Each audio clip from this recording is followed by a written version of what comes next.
आज जो समस्या हमारे जीवन में है, अगर यीशु मसीह के जीवन में होती तो वो किस प्रकार से डील करता। शैतान को इतनी बुरी तरह से टॉर्चर किया गया कि आज भी वो उस नाम से डरता है। आप सोचो यीशु मसीह ने उस शैतान के साथ क्या किया होगा। और मैं आपको बताना चाहता हूं, इस नाम के आगे हर एक घुटना टिकता है। पतरस हमें बताता है कि हम उसके लहू को छिड़के जाने के लिए चुने गए हैं, आप और मैं। मेरा प्रश्न है, क्या यीशु मसीह पिता के पास चले गए हैं?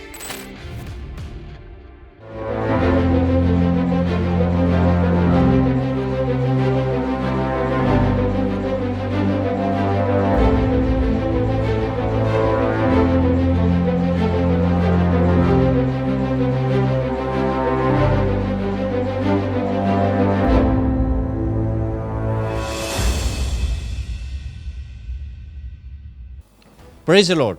विजनरी रेडियो एंड टीवी के इस खास प्रोग्राम में मैं आप सबका स्वागत करता हूं। और हम कई हफ्तों से इस चीज़ को पढ़ रहे हैं, समझ रहे हैं, क्यों हमारे घरों में समस्याएं हैं, शैतान किस प्रकार से काम करता है। और हमने पिछले एपिसोड में देखा, परमेश्वर ने अपनी एक महान योजना के तहत कलीसिया का निर्माण किया। प्रियो, कलीसिया का निर्माण जब परमेश्वर ने किया तो वो एक ग्रुप का निर्माण नहीं है, वो एक साम्राज्य की स्थापना का एक प्रतीक है। एक साम्राज्य की स्थापना है। इस पृथ्वी के ऊपर परमेश्वर ने अपने साम्राज्य की स्थापना की कलीसिया के द्वारा। कलीसिया शब्द का मतलब भी वही है, मैं उसमें नहीं जाऊंगा, आप सब उसके बारे में जानते हैं। लेकिन परमेश्वर ने कलीसिया की स्थापना की और कहा अधोलोक के फाटक इस पर प्रबल न होंगे, अर्थात शैतान की कोई भी सामर्थ, कोई भी अधिकार इसके ऊपर हावी नहीं हो सकता। और परमेश्वर ने कलीसिया के अंदर अधिकार को रखा, सामर्थ को रखा और कलीसिया को सामर्थी बनाया। हालेलुया। परमेश्वर को हम धन्यवाद करते हैं कलीसिया के लिए, जो परमेश्वर ने इस पृथ्वी पर स्थापित की, जिसके द्वारा परमेश्वर इस संसार में राज्य करता है। प्रियो, मैं अब आपको बताऊंगा कि शैतान के सारे प्लान्स को हम कैसे फेल करें। हमारे जीवन में जो शैतान कब्जा करके बैठा है, हमारी परिवारों में जो कब्जा करके बैठा है, उससे हम उसको कैसे निकालें। हमारे परिवारों से, हमारे जीवनों से, हमारे बच्चों के जीवनों से हम कैसे शैतान के ऊपर जय प्राप्त कर सकते हैं। परमेश्वर ने अपने इकलौते पुत्र को भेजा ताकि वो हमारे पापों के लिए मारा जाए, गाड़ा जाए, तीसरे दिन जी उठे, कि जो कोई उस पर विश्वास करे वो नाश ना हो लेकिन अनंत जीवन पाए। और अनंत जीवन यह है कि हम उसके पुत्र पर विश्वास करें कि वो मसीह है। प्रियो, कलीसिया की स्थापना के साथ ही कुछ और चीजें हैं जिनके बारे में हमें ध्यान देना है कि हम किस प्रकार से शैतान के ऊपर एक जयवंत जीवन जी सकते हैं। संसार में हम कैसे एक जयवंत जीवन जी सकते हैं। याद करिए, यीशु मसीह जब इस संसार में जन्म लेने वाले थे, मरियम को एक स्वर्गदूत दिखाई दिया और उसने कहा कि तेरे एक पुत्र उत्पन्न होगा और तू उसका नाम यीशु रखना। और यीशु नाम का मतलब है उद्धारकर्ता। हमारी प्रॉब्लम्स के लिए एक उद्धारकर्ता इस संसार में आ चुका है। हम जहां फंसे हैं, हम जहां पे निकलने की कोशिश कर रहे हैं और निकल नहीं रहे हैं, वहां से निकालने के लिए एक नाम आया है और वो नाम है यीशु मसीह, जिसका मतलब है उद्धारकर्ता। ये नाम जब आप लेते हैं, आपको और मुझे छुटकारा मिलता है। प्रेरितों के काम उसका 4 अध्याय, उसका 7 पद और 10 पद और 12 पद में पढ़ना चाहता हूं। और उन्हें बीच में खड़ा करके पूछने लगे, तुमने यह काम किस सामर्थ से और किस नाम से किया है? तो तुम सब और सारे इस्राएली लोग जान लें कि यीशु मसीह नासरी के नाम से, जिसे तुमने क्रूस पर चढ़ाया और परमेश्वर ने मरे हुओं में से जिलाया, यह मनुष्य तुम्हारे सामने भला चंगा खड़ा है। आपको पता है ये बात किसके बारे में हो रही है? भेड़ फाटक पर एक लंगड़ा चंगा किया गया, एक भिखारी चंगा किया गया, उसके बारे में ये सब बातें हो रही है। प्रेरितों के काम 4:12, और किसी दूसरे के द्वारा उद्धार नहीं, क्योंकि स्वर्ग के नीचे मनुष्यों में और कोई दूसरा नाम नहीं दिया गया जिसके द्वारा हम उद्धार पा सकें। बहुत सारे उदाहरण मेरी लाइफ में मैं आपको दे सकता हूं। हम एक घर में गए जहां पे एक बेटी बहुत दिनों से दुष्ट आत्मा से ग्रसित पड़ी हुई थी। बहुत सारे जगहों पर वो गए, लेकिन कुछ भी नहीं हुआ। एक दिन जब मैं वहां गया, हमने यीशु मसीह के नाम से आज्ञा दी और वो दुष्ट आत्मा निकल कर चली गई। मैंने यीशु मसीह के नाम से बड़े बड़े काम होते हुए देखा है, बड़े बड़े छुटकारे होते हुए देखा है। एक व्यक्ति जो लगभग 12-13 साल से घर में पड़ा है, वो कहता है मुझे कोई काम नहीं है, मेरे पास कोई काम नहीं है, मैं कोई काम नहीं कर सकता हूं, मैं जो भी काम करता हूं उसमें मुझे असफलता मिलती है। हमने यीशु मसीह के नाम की घोषणा उसके घर के ऊपर की, उसके जीवन के ऊपर की। थोड़े दिनों बाद पता चला उसने एक रिक्शा लिया है और वो बहुत अच्छी कमाई कर रहा है। अब उसका जीवन बहुत अच्छा है। हम उससे मिलने गए, उन्होंने कहा जिस दिन से आपने यीशु मसीह के नाम की घोषणा मेरे जीवन के ऊपर की, मेरा जीवन बदल गया। जीवनों में शैतान की सामर्थ, बेरोजगारी की सामर्थ, अंधकार की सामर्थ, बीमारी की सामर्थ, श्रापों को तोड़ने के लिए हमें एक नाम दिया गया है और वो नाम है उद्धारकर्ता का नाम, यीशु मसीह का नाम। और किसी नाम से उद्धार नहीं है इस संसार में, आकाश के नीचे और पृथ्वी के ऊपर एक ही नाम दिया गया है। और मैं आज आपके जीवन के ऊपर इस बात की घोषणा करना चाहता हूं, आप जिस भी परिस्थिति में फंसे हैं, आप जहां कहीं रुक गए हैं, आपको जहां से लग रहा है कि जंजीरों ने जकड़ लिया है, यीशु मसीह के नाम से आप आजाद किए जाते हैं। आपके जीवन के ऊपर मैं इस आजादी की घोषणा करता हूं। अब जहां कहीं हैं, यीशु मसीह के नाम में आपको आजादी दी जाती है। फिलिप्पियों की पत्री उसका 2 अध्याय और 9 से 11 पद में पढ़ना चाहता हूं। इस कारण परमेश्वर ने उसको अति महान भी किया, जिस यीशु मसीह ने आज्ञा पालन के द्वारा अपने आप को इतना नम्र कर लिया कि वो मनुष्य की समानता में हो गया। उसकी मृत्यु के बाद, पुनरुत्थान के बाद, सुनिए क्या हुआ, परमेश्वर ने उसको अति महान भी किया और उसको वह नाम दिया जो सब नामों में श्रेष्ठ है। मैं पढ़ रहा हूं फिलिपियों 2 का 9 से 11, कि जो स्वर्ग में और पृथ्वी पर और जो पृथ्वी के नीचे हैं, वे सब यीशु के नाम पर घुटना टेके। चाहे वो अंधकार की शक्तियां हो, चाहे वो स्वर्ग की शक्तियां हो, चाहे वो इस संसार के सामर्थी हो, अधिकारी हो, एक ही नाम दिया गया है कि हर एक उस नाम के आगे घुटना टेके। 11वां पद में लिखा है, परमेश्वर पिता की महिमा के लिए हर एक जीव अंगीकार कर ले कि यीशु ही मसीह है, प्रभु है। हालेलुया। मैं आपको बताना चाहता हूं, यीशु नाम से हमें जय है। सारा अधिकार यीशु मसीह को दिया गया है। मत्ती रचित सुसमाचार उसका 28 अध्याय 18 से 20 जब आप पढ़ते हैं, यीशु मसीह ने कहा कि सारा अधिकार मुझे दिया गया है। स्वर्ग और पृथ्वी का सारा अधिकार यीशु मसीह के पास है। उस नाम में वो अधिकार पाया जाता है, उस नाम में वो छुटकारा, उद्धार करने की सामर्थ पाई जाती है।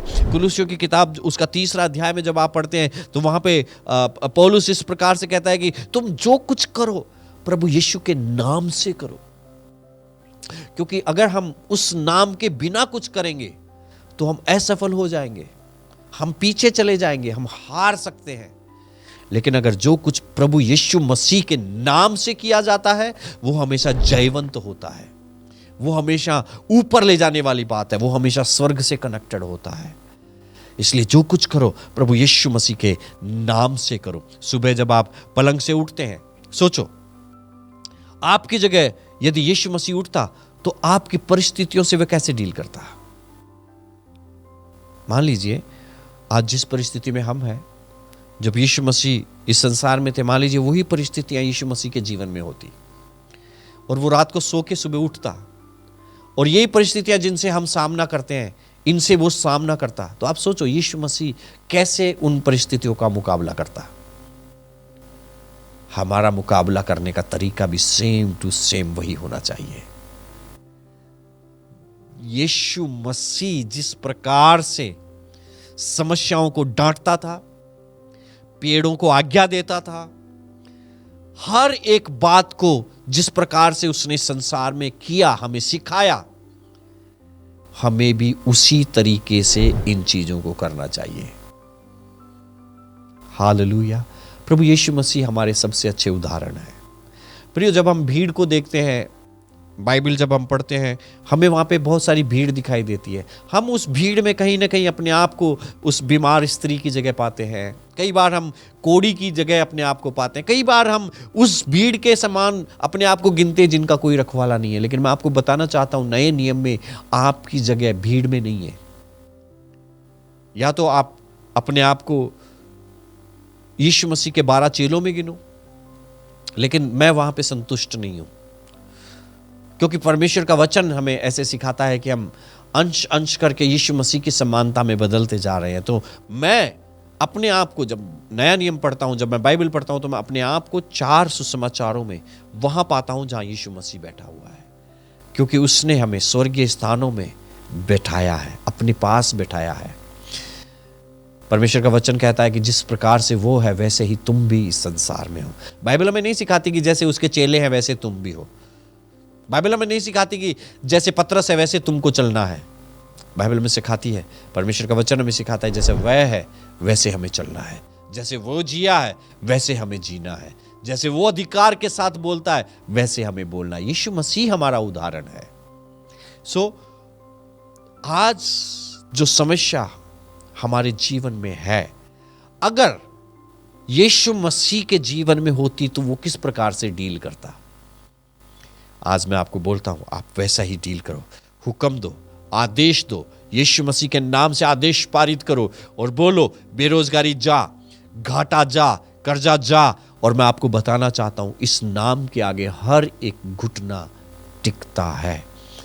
आप नाम ले लीजिए उस घुटने का, किसका घुटना है? कर्जे का है, बीमारी का है, लड़ाई का है, रिश्ते टूट रहे हैं, किसी भी चीज का है।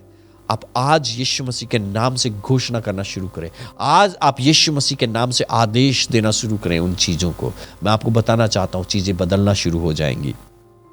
यूहन्ना रचित सुसमाचार उसका 14वां अध्याय और 12 पद से मैं आपके लिए पढ़ रहा हूं। मैं तुमसे सच सच कहता हूं कि जो मुझ पर विश्वास रखता है, ये काम जो मैं करता हूं वह भी करेगा, वरन इनसे भी बड़े काम करेगा, क्योंकि मैं पिता के पास जाता हूं। और जो कुछ तुम मेरे नाम से मांगोगे वही मैं करूंगा, कि पुत्र के द्वारा पिता की महिमा हो। यदि तुम मुझसे मेरे नाम से कुछ मांगोगे तो मैं उसे करूंगा। यहां पे यीशु मसीह हमें कह रहे हैं कि जो मैंने किया तुम उनसे भी बड़े काम करोगे। मैं अभी आपको यही बात बताना चाह रहा था प्रियो, कि आप कल्पना करिए कि यीशु मसीह हमारी जगह पर होते तो वो किस प्रकार से इन चीजों से डील करते। तो हम बोलेंगे, अरे भैया आप भी क्या बात करते हो, वो यीशु मसीह था। लेकिन यहां पे यीशु मसीह कहते हैं कि तुम इससे भी बड़े करोगे। भाई, मेरी बहन, मेरे बेटा, जो मैं कर रहा हूं मैं तुम्हें सिखा रहा हूं, लेकिन तुम इससे भी ज्यादा बड़े करोगे। क्यों करोगे? इसलिए नहीं कि तुम धर्मी हो, इसलिए नहीं कि तुम बहुत अच्छे हो, इसलिए नहीं कि आपने बाइबल को पूरा पढ़ लिया है, इसलिए नहीं कि आप 40 दिन की उपवास प्रार्थना करके आए हो। वहां पे एक कारण लिखा है, वहां पे लिखा है, क्योंकि मैं पिता के पास जाता हूं। मेरा प्रश्न है, क्या यीशु मसीह पिता के पास चले गए हैं? अगर चले गए हैं तो मैं और आप उससे भी बड़े काम कर सकते हैं। हालेलुया। या इस प्रकार से कहूं, अगर हम नहीं कर पा रहे हैं तो हम ये बता रहे हैं कि यीशु मसीह पिता के पास नहीं गए हैं। कमी कहां पे है? क्या यीशु मसीह पिता के पास नहीं गए हैं, बीच में कहीं अटक गए हैं, इसीलिए शायद बड़े काम नहीं हो रहे हैं? या सच में वो पिता के पास गए हैं? और मैं आपको बताना चाह रहा हूं, दुनिया के कोने कोने में लोग बड़े बड़े काम कर रहे हैं जो सच्चाई को जानते हैं। आज से मैं आपके जीवन के ऊपर ये घोषणा करता हूं, आप भी बड़े बड़े कामों को करेंगे, क्योंकि आप सच्चाई को जान गए हैं, क्योंकि यीशु मसीह पिता के पास चला गए हैं। इसलिए आप उस नाम को इस्तेमाल करें और आज से आप भी बड़े बड़े काम करने वाले हैं।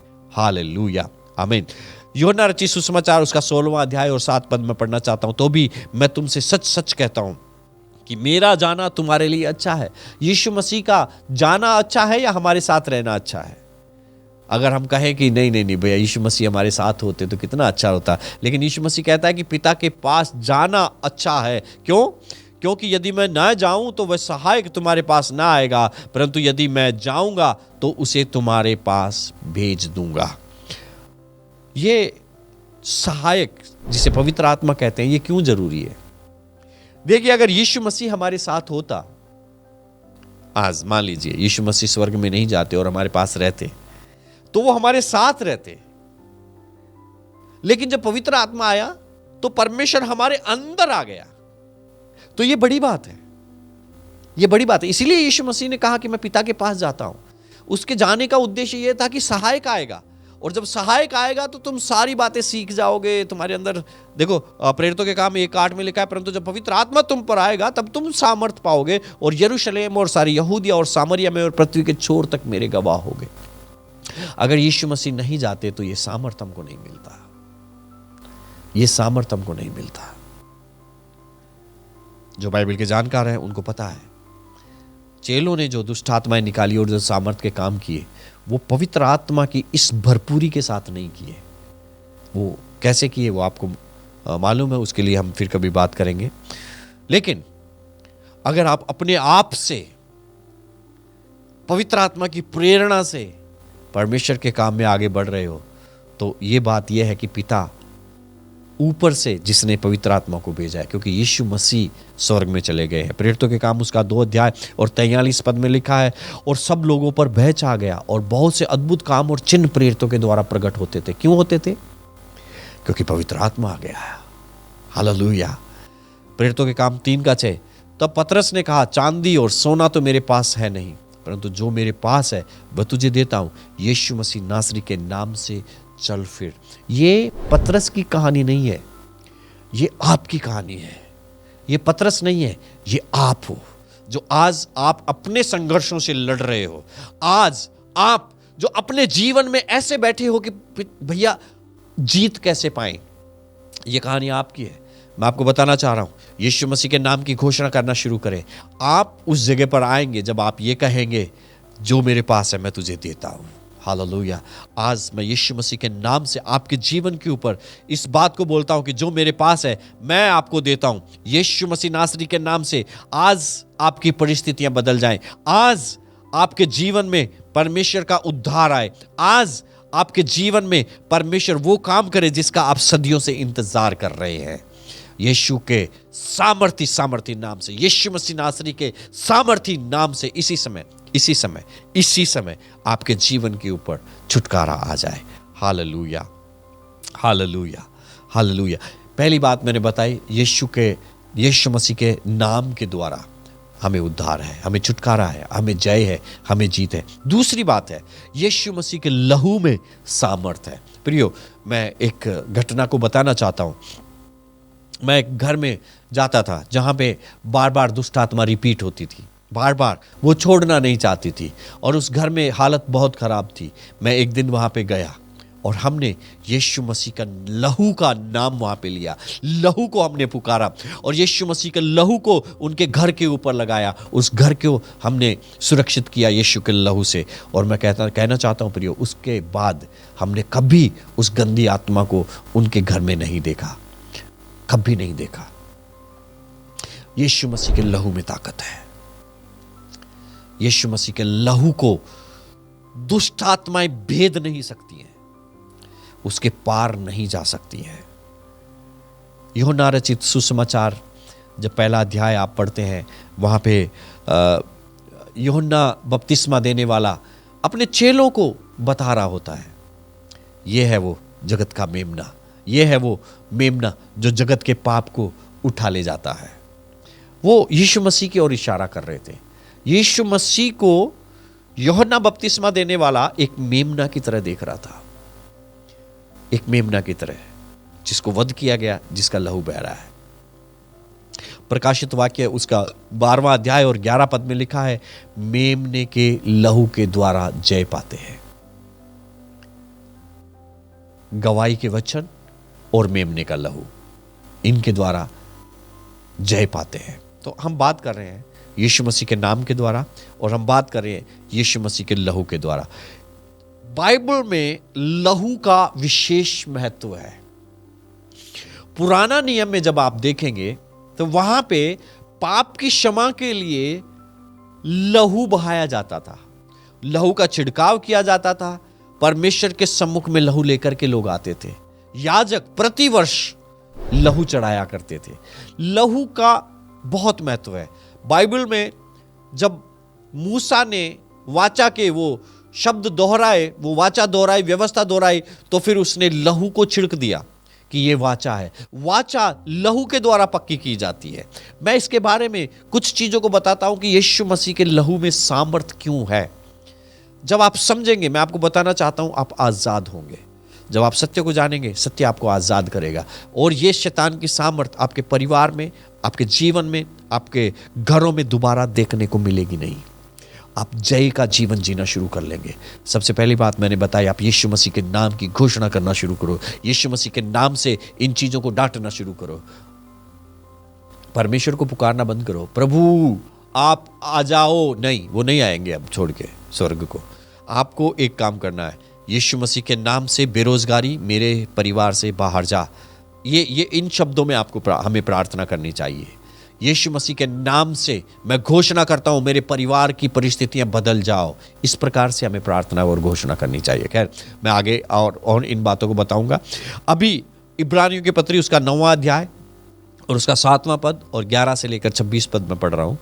पर दूसरे में केवल महायाजक वर्ष भर में एक ही बार जाता है और बिना लहू लिए नहीं जाता, जिसे वह अपने लिए और लोगों की भूल चूक के लिए चढ़ावा चढ़ाता है। परंतु जब मसीह आने वाली अच्छी अच्छी वस्तुओं का महायाजक होकर आया, तो उसने और भी बड़े और सिद्ध तंबू से होकर, जो हाथ का बनाया हुआ नहीं, अर्थात इस सृष्टि का नहीं, और बकरों और बछड़ों के लहू के द्वारा नहीं, पर अपने ही लहू के द्वारा एक ही बार पवित्र स्थान में प्रवेश किया और अनंत छुटकारा प्राप्त किया। 13 पद, क्योंकि जब बकरों और बैलों का लहू और कलोर की राख अपवित्र लोगों पर छिड़के जाने से शरीर की शुद्धता के लिए पवित्र करती है, तो मसीह का लहू, जिसने अपने आप को सनातन आत्मा के द्वारा परमेश्वर के सामने निर्दोष चढ़ाया, तुम्हारे विवेक को मरे हुए कामों से क्यों न शुद्ध करेगा, ताकि तुम जीवते परमेश्वर की सेवा करो। और इसी कारण वह नई वाचा का मध्यस्थ है, ताकि उस मृत्यु के द्वारा जो पहली वाचा के समय के अपराधों से छुटकारा पाने के लिए हुई, बुलाए हुए लोग प्रतिज्ञा के अनुसार अनंत मीरास को प्राप्त करें। ध्यान रखिएगा, आप और मैं अनंत मीरास, अनंत जीवन के भागी इसलिए हुए हैं क्योंकि यीशु मसीह ने लहू बहाया है। तो लहू का महत्व बहुत महत्वपूर्ण है। 16वां पद, क्योंकि जहां वाचा बांधी गई, वहां वाचा बांधने वाले की मृत्यु को समझ लेना भी आवश्यक है, क्योंकि ऐसी वाचा मरने पर पक्की होती है, और जब तक वाचा बांधने वाला जीवित रहता है तब तक वाचा काम की नहीं होती। इसलिए पहली वाचा भी लहू के बिना नहीं बांधी गई, क्योंकि जब मूसा सब लोगों को व्यवस्था की हर आज्ञा सुना चुका, तो उसने बछड़ों और बकरों का लहू लेकर पानी और लाल ऊन और जूफा के साथ और कहा कि यह उस वाचा का लहू है जिसकी आज्ञा परमेश्वर ने तुम्हारे लिए दी है। और इसी रीति से उसने तंबू और सेवा के सारे सामान पर लहू छिड़का, और व्यवस्था के अनुसार प्राय सब वस्तुएं लहू के द्वारा शुद्ध की जाती हैं, और बिना लहू बहाए पाप की क्षमा नहीं है। इसलिए अवश्य है स्वर्ग में की वस्तुओं के प्रतिरूप इन के द्वारा शुद्ध किए जाएं, पर स्वर्ग में की वस्तुएं आप इनसे उत्तम बलिदानों के द्वारा, क्योंकि मसीह ने उस हाथ के बनाए हुए पवित्र स्थान में, जो सच्चे पवित्र स्थान का नमूना है, प्रवेश नहीं किया, पर स्वर्ग ही में प्रवेश किया, ताकि हमारे लिए अब परमेश्वर के सामने दिखाई दे।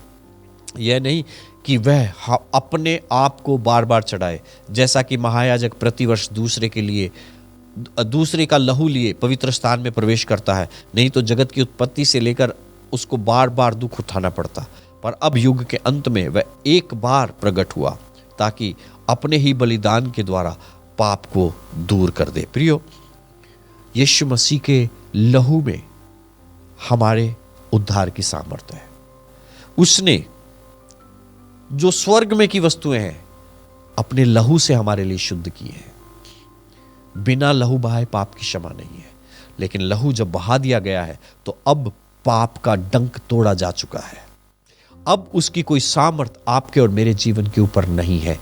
आपको यह समझना है, लहू को समझना बहुत जरूरी है। इसलिए आप इस पद को बार बार पढ़ें, इस पद को समझें।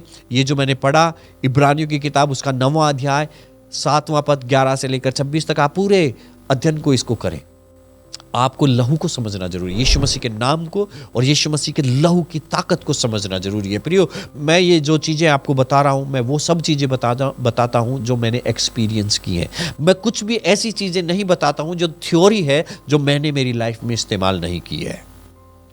मैं आपको बताता हूँ, मैंने लोगों के जीवन के ऊपर जब यीशु मसीह के लहू को लगाया है, अप्लाई किया है, उनको यीशु मसीह के लहू में डिवाइन प्रोटेक्ट किया है, तो मैंने शैतान की सामर्थ्यों को टूटते हुए देखा है।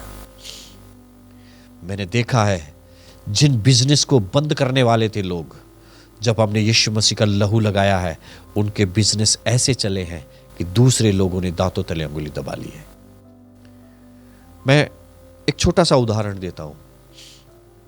एक आटा पीसने की चक्की लगाई थी किसी भाई ने, जहां पे वो मसाला और गेहूं और अनाज पीसते थे।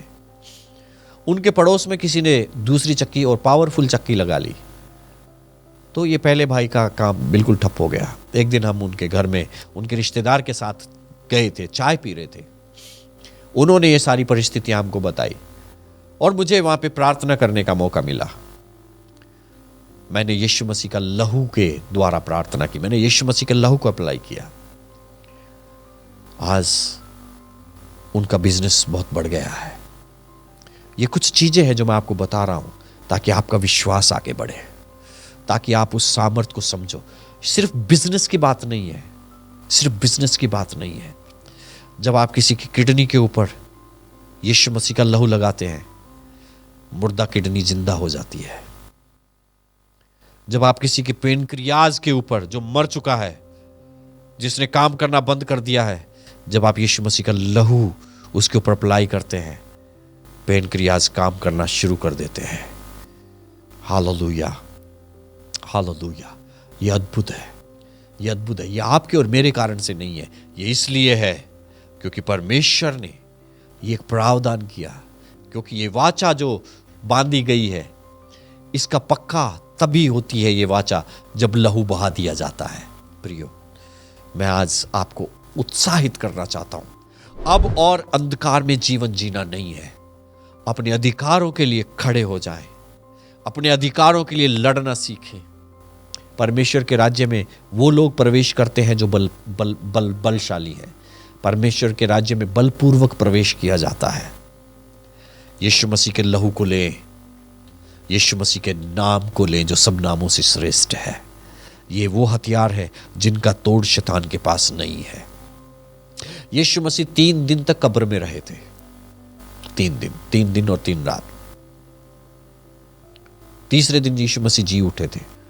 मैं आपको बताना चाहता हूं, जब यीशु मसीह अधोलोक में थे, वो 3 दिन में शैतान को इतनी बुरी तरह से टॉर्चर किया गया कि आज भी वो उस नाम से डरता है। आप सोचो यीशु मसीह ने उस शैतान के साथ क्या किया होगा, उसको कितना ज्यादा यीशु मसीह ने मानव जाति को सताने वाले शैतान को, परमेश्वर के हाथ के बनाए हुए इंसान को सताने वाले शैतान को मेरे यीशु मसीह ने कितना टॉर्चर किया होगा कि वो आज भी उस नाम से डरता है, कि वो आज भी उसके लहू की सुगंध से भागता है, कि वो आज भी यीशु मसीह के लहू की गंध को फील करके डरता है। आप कल्पना करिए, ये हमारी वो चीजें हैं जो हमें जय दिलाती है।